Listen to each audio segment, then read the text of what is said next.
মাথা ন্যাড়া করলে মিলবে সৌভাগ্য, পূরণ হবে মনের আশা। এমন বিশ্বাসে প্রতিদিন মন্দিরে ভিড় জমাচ্ছেন হাজারো নারী পুরুষ। ভোর থেকে শুরু হয় তাদের দেবতার উদ্দেশ্যে চুল উৎসর্গের এই অদ্ভুত রীতি। কারো মাথায় হলুদের প্রলেপ, কারো চোখে জল, আবার কারো মুখে তৃপ্তির হাসি। সবাই যেন ভক্তি আর আশায় মিশে ঈশ্বরের সামনে নিজেদের সঁপে দিচ্ছেন। বলছি দক্ষিণ ভারতের মুরুগান মন্দিরে ভিড় জমানো মানুষের কথা।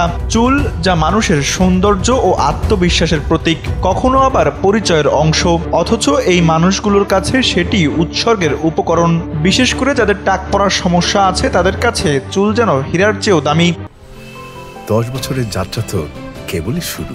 একসাথে গ্রো করার এই জার্নি চলুক আগামীতেও।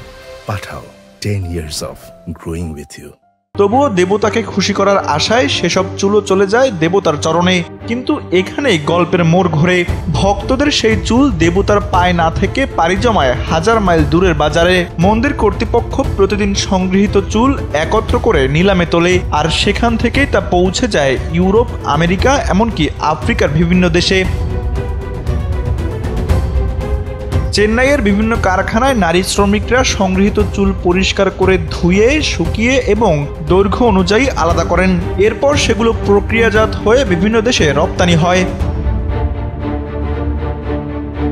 বিশ্বে মানব চুল রপ্তানির দিক থেকে ভারত এখন শীর্ষে। প্রতি বছর শত শত কোটি ডলারের বাজার তৈরি হয় এই চুল কেন্দ্রিক বাণিজ্য ঘিরে। ইউরোপ, আমেরিকা, এশিয়া ও আফ্রিকার বিভিন্ন দেশে এসব ভারতীয় চুলের চাহিদা আকাশচুম্বী। সবচেয়ে দামি চুল হলো একক দাতার মাথা থেকে সরাসরি কাটা চুল। দেবতার প্রতি নিঃস্বার্থ ভক্তি থেকে উৎসর্গ করা এই চুল যখন আন্তর্জাতিক ব্যবসার উপকরণে পরিণত হয়, তখন তৈরি হয় এক অদ্ভুত বৈপরীত্য। ভক্তদের কাছে এটি পূজার অংশ, আর ইউরোপ, আফ্রিকার মানুষের কাছে তা হয়ে ওঠে সৌন্দর্যের প্রতীক। তানভীর আহমেদ, NPB।